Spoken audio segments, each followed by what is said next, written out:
दोस्तों, यूँ तो आपने बहुत सी प्रेरणादायक कहानी सुनी होंगी, लेकिन ये कहानी उन सब कहानियों से कुछ अलग है। तो एक बार की बात है, एक गांव में 10-12 साल का लड़का अपने माता पिता के साथ रहता था।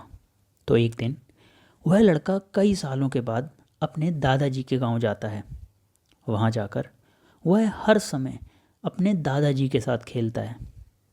तो खेलते खेलते उसने एक दिन अपने दादाजी से कहा कि दादाजी, जब मैं बड़ा हो जाऊंगा तो मैं बहुत ज़्यादा सक्सेसफुल बनकर दिखाऊंगा। क्या आप मुझे कामयाब बनने के लिए कुछ तरीके बता सकते हैं? तो उसके दादाजी मुस्कुराते हुए उसकी तरफ देखते हैं और उससे कहते हैं, हाँ, क्यों नहीं। वह उसे एक पौधों की दुकान पर ले जाते हैं जहाँ पर छोटे छोटे पौधे मिलते थे। वहाँ से उसके दादाजी 2 छोटे पौधे खरीदते हैं और वापस घर आ जाते हैं। घर आने के बाद वह उनमें से एक पौधे को बड़े से गमले में लगा देते हैं और उस गमले को घर के अंदर रख देते हैं और दूसरे पौधे को वह घर के बाहर लगा देते हैं। फिर वह अपने पोते से पूछते हैं कि बताओ, तुम्हें क्या लगता है कौन सा पौधा फ्यूचर में अच्छे से बड़ा हो पाएगा? बच्चे ने थोड़ा सोचा और अपने दादाजी से कहा कि हमने घर के अंदर जो पौधा लगाया है वह अच्छे से बड़ा हो पाएगा, क्योंकि वह घर के अंदर हर प्रॉब्लम से सेफ रहेगा। और जो पौधा हमने बाहर लगाया है उसे बहुत सी चीज़ों का रिस्क है, जैसे कि सूरज की तेज़ किरणें, आंधी तूफान, तेज़ बारिश और जानवरों से भी उस पौधे को रिस्क है।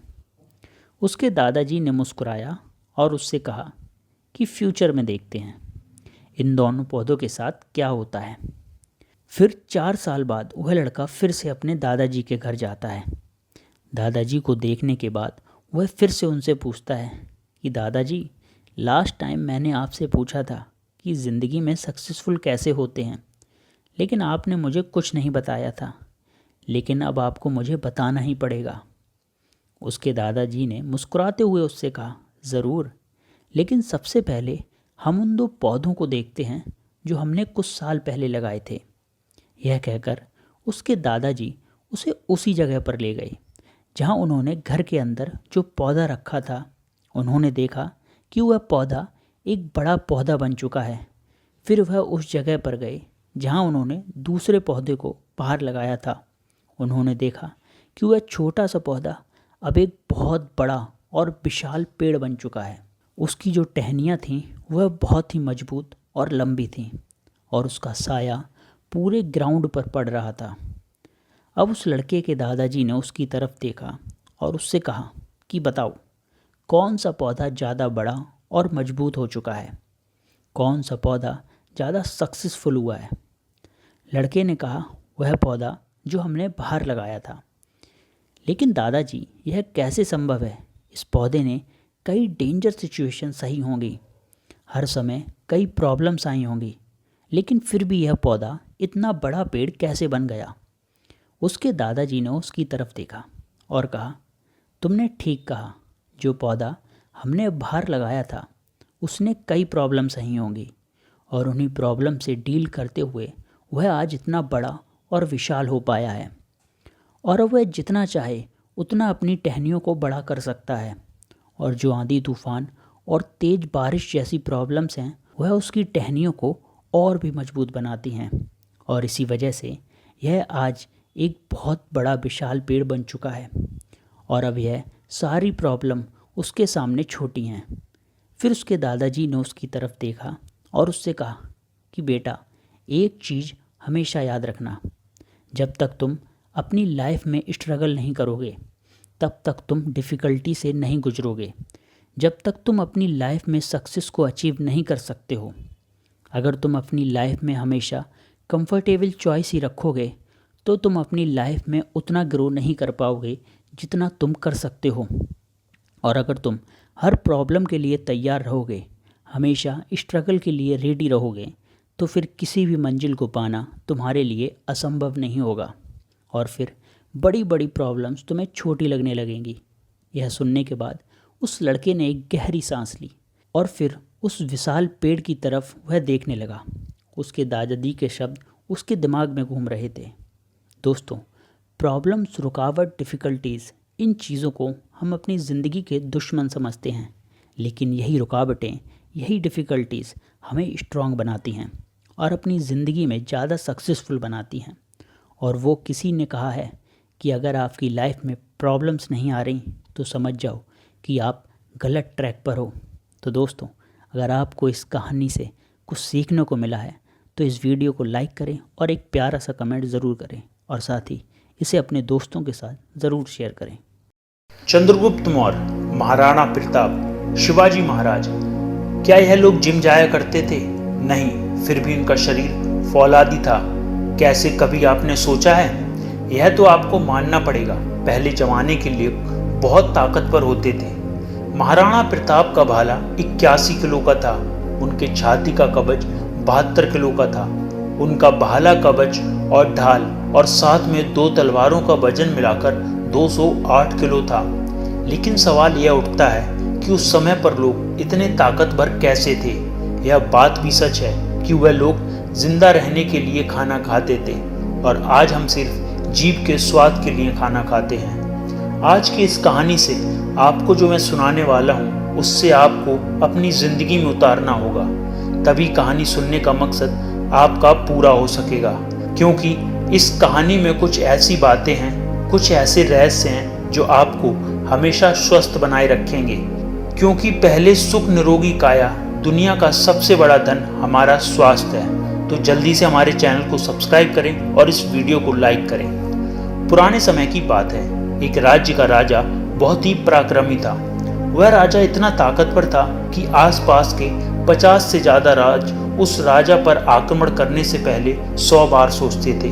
वहाँ के राजा और वहाँ की सेना बहुत ही ज़्यादा ताकतवर थे। राजा अपने प्रजा के लिए काम करता था। प्रजा के लिए जो सबसे फायदेमंद चीज़ होती थी उसी चीज़ का फैसला लेता। लेकिन जब राजा अपने घर की तरफ देखता तो उसे बहुत ही चिंता होती। उस राजा के 2 पुत्र थे। बड़ा वाला पुत्र बहुत ही ज़्यादा ताकतवर था। वह हर चीज़ का हुनर सीख चुका था। तलवारबाजी हो, भाले से खेलना हो या आग से खेलना हो, वह हर तरफ की चालबाजी से संपूर्ण था। उसे जो भी चीज़ सिखाई जाती यह बहुत ही जल्द सीखता था। सब राज्य के लोग यही कहते कि यही राजा का उत्तराधिकारी बनेगा। और एक छोटा पुत्र था जो बहुत ही ज़्यादा कमज़ोर था। वह कुछ भी नहीं सीख पाया था, न तलवारबाजी, न युद्ध की रणनीतियाँ। वह हमेशा से हालात में पड़ा रहता। राजा को यह बात बहुत तकलीफ देती। राजा चाहता था कि दोनों बच्चों को बराबर राज्य मिले, क्योंकि दोनों तो मेरे खून हैं। ना राजा को पता था कि यह बच्चा कमजोर है, यह इसकी गलती नहीं है, लेकिन इसे कुछ बातों का ध्यान रखना होगा, तभी यह दूसरे जैसा पराक्रमी बन पाएगा। इसी बात को ध्यान में रखते हुए एक बार राजा अपने छोटे पुत्र को एक आश्रम में ले गए। उसी आश्रम में ले गए जहाँ उसे राजा ने अपनी शिक्षा ग्रहण की थी। उसी गुरु के पास अपने पुत्र को ले गए और गुरु से कहने लगे, गुरुदेव, मैं चाहता हूँ कि मेरा बच्चा आपसे शिक्षा ग्रहण करे। यह कभी भी कुछ भी सीखना नहीं चाहता। मेरा दूसरा बेटा बड़ा ही पराक्रमी है, वह राज्य को आज भी संभाल सकता है और यह हमेशा हमसे मिल चिंता का विषय बना रहा है। मैं क्या करूं? इसको भी आप दूसरे पुत्र की तरह बड़ा बना दो। मैं चाहता हूं कि दोनों पुत्रों को बराबर का अधिकार मिले। मैं किसी के साथ भेदभाव नहीं करना चाहता। यह बात सुनकर वह गुरुदेव से कहते हैं, मैं जानता हूं राजा, इस पुत्र को क्या तकलीफ है। तुम कुछ दिनों के लिए इसे यहीं पर छोड़कर चले जाओ। मैं तुम्हें आश्वासन देता हूं कि जब तुम वापस जाओगे तो तुम्हें यह पुत्र नहीं दिखेगा। इसकी जगह कोई और दिखेगा जिस पर तुम शायद ही विश्वास कर पाओगे। क्योंकि गुरुदेव बड़े आत्मज्ञानी थे, वह उस पुत्र को देखकर समझ गए थे कि इस बच्चे को क्या तकलीफ है और इसे कैसे पराक्रम में बनाया जा सकता है। क्योंकि वह आखिर एक राजा का खून था, बस उसे इसी बात का एहसास करवाना था। राजा वहां पर अपने बच्चे को छोड़कर चला जाता है। उसके बाद वह शिष्य की तरफ उसी आश्रम में रहने लगा। बहुत दिन बीत गए, लेकिन गुरुदेव सही समय का इंतजार करते रहे थे।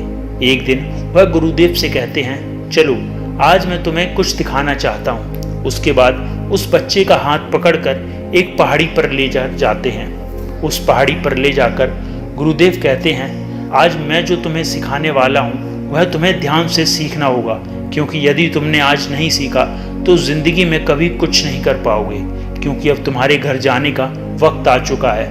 मैं तुम्हें यह एहसास करवाना चाहता हूँ कि तुम इस धरती पर क्यों आए हो। उसके बाद गुरुदेव कहते हैं, जरा ऊपर ध्यान दो। ऊपर एक चीज दिखाई देती है जिसने पंजे में अपना बच्चा पकड़ा हुआ था। मैं ऊपर आकाश में जाती है, इतनी ऊंची जाती है कि बादलों को चीर कर ऊपर चली जाती है और वहां पर जाकर अपने बच्चे को छोड़ देती है। गुरु अर्शित उस सीन को ध्यान पूर्वक देख रहे थे। वह चील अपने बच्चे को छोड़ देती है। उसका बच्चा पत्थर के भांति नीचे जमीन पर आने लगता है। जब वह नीचे आने लगता है तो वह अपने पंखों को फड़फड़ाने लगा, लेकिन उसके पंख नहीं खुले। वह एक गोल पत्थर की तरह नीचे गिरने लगता है। जैसे वह नीचे गिरने वाला ही होता है, ऊपर से बाज आकर उसे पकड़ लेता है और वह पंजा उसकी माँ का होता है। उसके बाद उसकी माँ फिर से उसको ऊपर लेकर जाती है, फिर उसे आकाश में लेकर वहीं से छोड़ देती है। ऐसा कर ही रही थी, तभी गुरुदेव उस शिष्य का हाथ पकड़ते हैं और एक पेड़ पर लेकर जाते हैं। उस पेड़ के पास और चील का घोंसला था। उस घोंसले में उस शिष्य को दिखाते हैं, इस घोंसले को ध्यान से देखो, इसी में उस चील का बच्चा रहता है। और इस पेड़ को ध्यान से देखो, इस पेड़ पर कितने फूल हैं, लेकिन फिर भी इस घोंसले में एक भी फूल नहीं है। वह अपने कोमल बच्चे को इस फूल के अंदर रख सकती है, लेकिन वह जानती है फूलों में रहकर यह सिर्फ पक्षी बनेगा, लेकिन जब यह कांटों वाले घोंसले में रहेगा तभी एक चील बन पाएगा। और तुम भी एक राजा के बेटे हो, इसीलिए तुम्हें इस तरीके से फूलों में नहीं रखा जा सकता। तुम्हें भी कांटों में रहकर अपने आप को मजबूत बनाना पड़ेगा। और वह चील आज यही कर रही है। वह चील अपने बच्चे को उड़ाना सिखा रही है। वह बार बार जाकर अपने बच्चे को नीचे पटक रही है ताकि वह उड़ना सीख सके।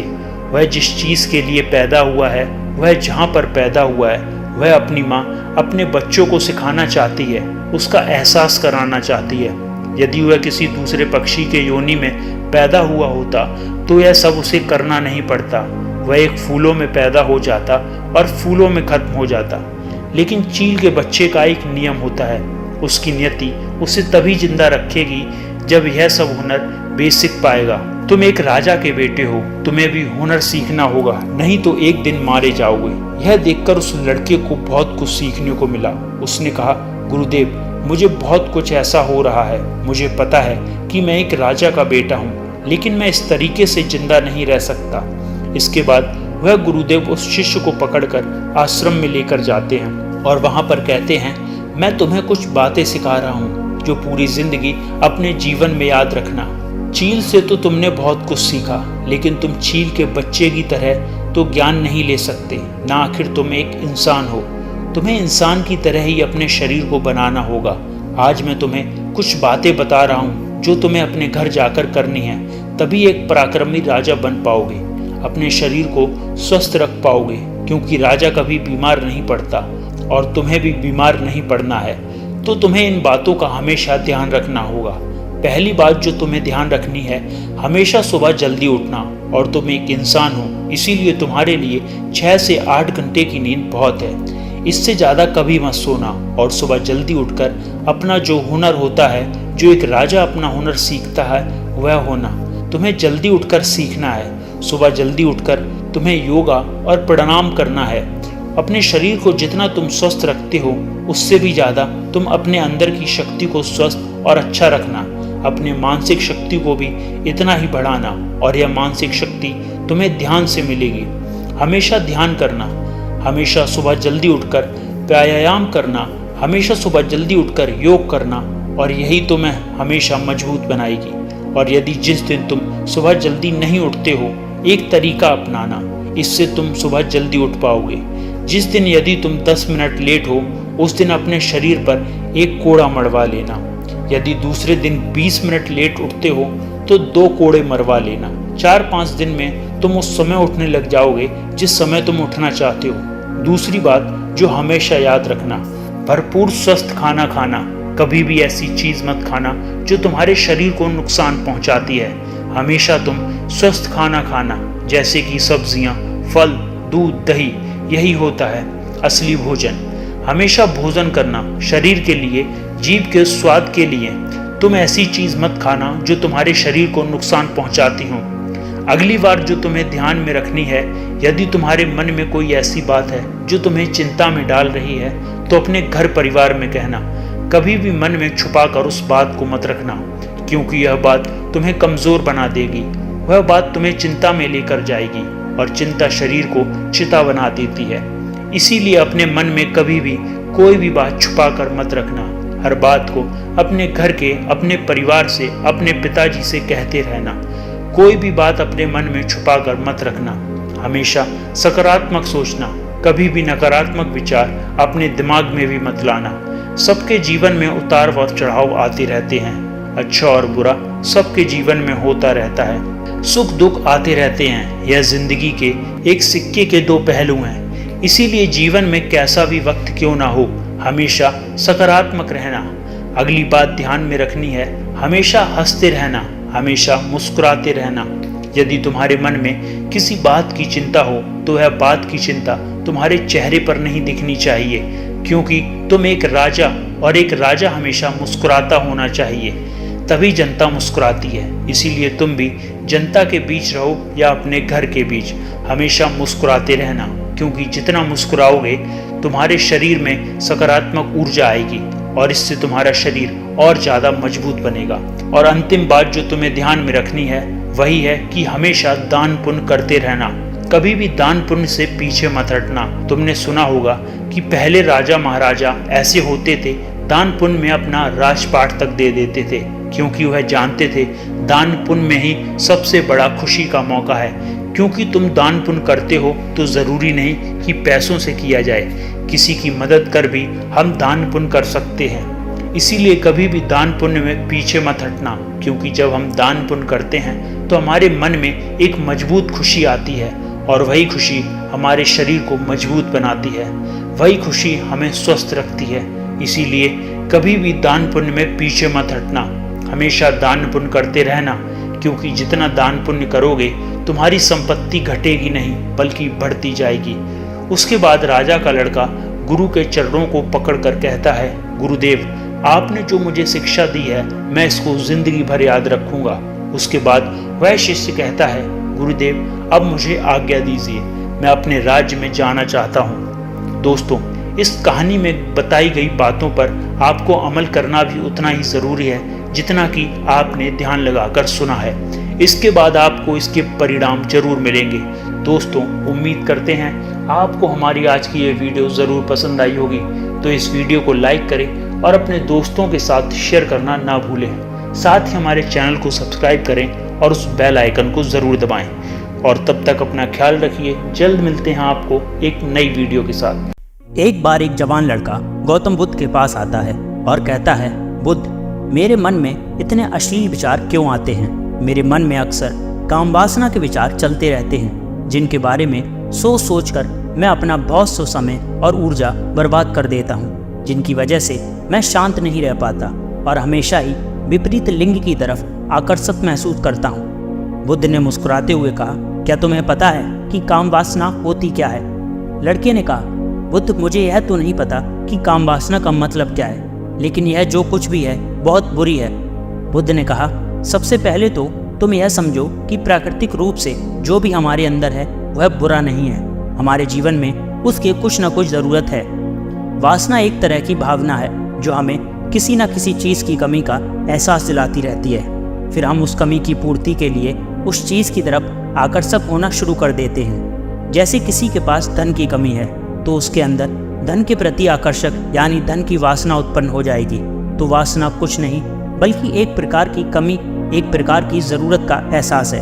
और जब ज़रूरत शारीरिक हो तो हम इसे काम वासना कह देते हैं। लड़के ने कहा, बुद्ध, यह तो समझ आ गया कि काम वासना का मतलब क्या है, लेकिन यह हमारे अंदर आती कहाँ से है, उत्पन्न कैसे होती है?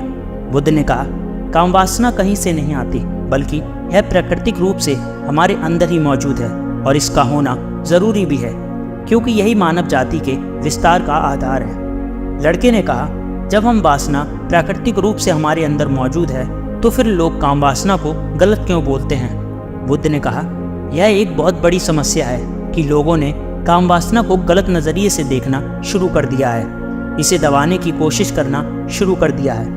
काम वासना का होना गलत नहीं है, बल्कि काम वासना का बेलगाम होना गलत है। केवल उसी के बारे में हमेशा सोचना, केवल उसी के लिए जीना, केवल उसी को अपने जीवन का लक्ष्य बना लेना, यह गलत है।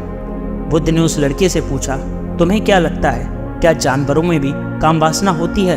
लड़के ने कहा, हाँ होती है, जरूर होती है, क्योंकि आखिर जानवरों को भी अपनी पीढ़ी आगे बढ़ानी है। बुद्ध ने कहा, फिर हम जानवरों की काम वासना को गलत क्यों नहीं कहते? लड़के ने कहा, पता नहीं बुद्ध, आप ही बताएं। बुद्ध ने कहा, क्योंकि जानवर अपनी काम वासना का उपयोग सिर्फ बच्चे उत्पन्न करने के लिए करते हैं, उससे खुशी प्राप्त करने के लिए नहीं, और ना ही सुख भोगने के इरादे से। क्योंकि जानवरों को प्रकृति ने इतनी सोचने समझने की क्षमता नहीं दी है कि वे अपनी काम वासना को अपने क्षणिक सुख का आधार बना सके, जबकि हम इंसान अपने सोचने समझने की क्षमता का उपयोग करके प्रकृति में पाई जाने वाली हर चीज का अपने सुख और आनंद के लिए उपयोग करने का प्रयास करते हैं। हम इंसानों ने काम वासना के साथ भी यही किया है, इसे अपने आनंद और भूख का आधार बना लिया है। जिस भावना को प्रकृति ने मानव जाति का अस्तित्व बनाने के लिए हमारे अंदर डाला था, उसे हमने जीवन का सर्वोपरि लक्ष्य बना रखा है, और इसी काम वासना का यह बेलगाम होना उसे गलत होने का कारण है। लड़के ने कहा, बुद्ध, लेकिन यह काम वासना हावी होती क्यों है? इसके बेलगाम होने का कारण क्या है? बुद्ध ने कहा, काम वासना के बेलगाम होने के 4 बड़े कारण हैं, जिसमें से पहला कारण है जीवन में किसी बड़े उद्देश्य का ना होना। बुद्ध ने उस लड़के से पूछा, क्या जब तुम किसी काम में व्यस्त होते हो तब भी तुम्हारे दिमाग में अश्लील विचार आते हैं? लड़के ने कहा, नहीं बुद्ध, जब मैं व्यस्त होता हूँ तो मेरे दिमाग में अश्लील विचार नहीं आते। बुद्ध ने कहा, हमारा दिमाग एक बार में सिर्फ एक ही चीज़ के बारे में सोच सकता है, इसीलिए जब हमारे दिमाग में कोई दूसरे विचार चल रहे होते हैं तो अश्लील विचार नहीं आ सकते। अगर हमारे जीवन में कोई बड़ा लक्ष्य और स्पष्ट लक्ष्य होगा, और अगर हम उस लक्ष्य के प्रति पूरे तरीके से समर्पित हैं, तो हमारे पास कभी इतना समय ही नहीं होगा कि फालतू विचार हमारे मन में घर कर सके। और अगर ऐसे विचार उठते भी हैं तो हमारे मजबूत लक्ष्य के विचार इन्हें आसानी से हमारे मन में विस्थापित कर देते हैं। लेकिन असल समस्या यह है कि अधिकतर लोगों के पास एक मजबूत और स्पष्ट लक्ष्य की कमी है। बुद्ध ने कहा, काम वासना के बेलगाम होने का दूसरा कारण है समाज के द्वारा इसे गलत बताकर दबाए जाने की कोशिश करना।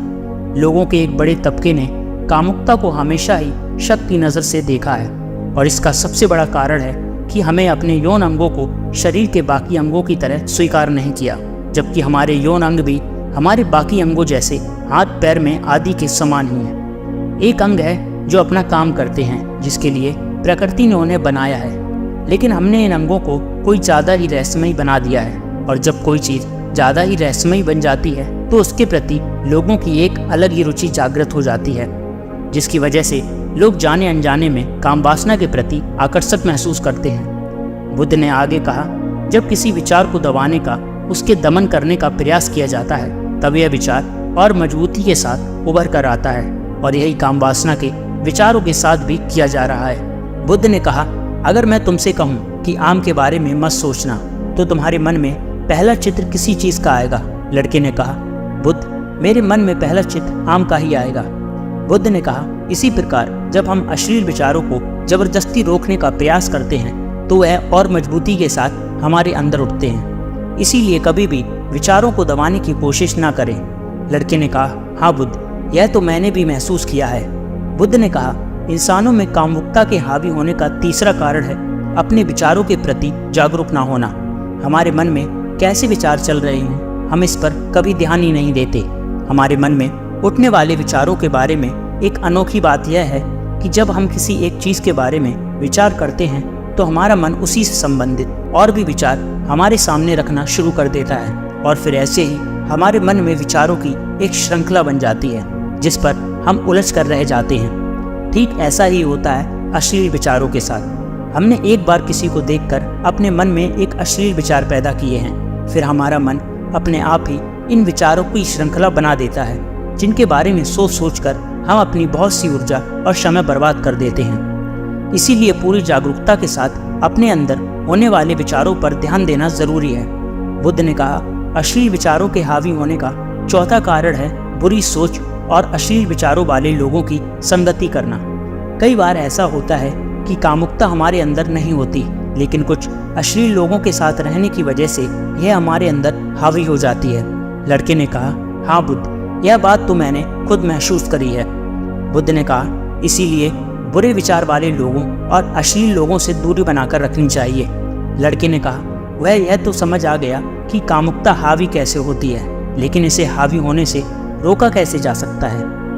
बुद्ध ने कहा, सबसे पहले तो तुम यह समझो कि काम वासना की ऊर्जा को रोका नहीं जा सकता, इसे सिर्फ रूपांतरित किया जा सकता है। और इस ऊर्जा को रूपांतरित करने के दो तरीके हैं, पहला है प्रेम और दूसरा है ध्यान। जब हम सच्चे प्रेम होते हैं तो हमारे अंदर की कामुकता की ऊर्जा हमारी खुशी और हमारे आनंद में परिवर्तित हो जाती है। लेकिन ज़्यादातर लोग शारीरिक आकर्षण को ही प्रेम मानते हैं, जो कि ऊर्जा काव्य करता है, रूपांतरण नहीं। काम वासना की ऊर्जा को शरीर के अंदर ही रूपांतरित करने का सबसे सफल तरीका है ध्यान के माध्यम से आप अपने अंदर स्थित आनंद के उस केंद्र में स्थापित हो जाते हैं, जिसके सामने दुनिया का हर भोग विलास फीका लगने लगता है। ऐसा ही नहीं कि आप ध्यान में उतरने के बाद वह सब सोचने और करने में सक्षम नहीं होते, बल्कि आप उससे ऊपर उठ चुके होते हैं और फिर यही सब हरकतें आपको छोटी और बचकानी लगने लगती हैं। लड़के ने कहा, लेकिन वह ध्यान की शुरुआत कहाँ से करें? बुद्ध ने कहा, सबसे पहले तुम खुद के साथ अकेले में समय बिताना शुरू करो, क्योंकि जो इंसान जिसके साथ सबसे ज़्यादा समय बिताता है वह उसको सबसे ज़्यादा जानने लगता है। और जब तुम खुद को जानना शुरू कर दोगे तो यह सारे भौतिक सुख तुम्हें छोटे लगने लगेंगे। और एक दिन ऐसा भी आएगा जब तुम्हारे चाहे बिना तुम्हारे दिमाग में किसी भी प्रकार के विचार उठने बंद हो जाएंगे। दोस्तों, उम्मीद करते हैं आज की इस कहानी से आपने बहुत कुछ सीखा होगा। तो ऐसे ही इस वीडियो को लाइक करें और हमारे चैनल को सब्सक्राइब करें, साथ ही उस बेल आइकन को दबाना ना भूलें। और जल्द मिलते हैं आपको एक और नई ऐसे ही प्रेरणादायक वीडियो के साथ। तब तक अपना ध्यान रखिए। नमो बुद्धाय।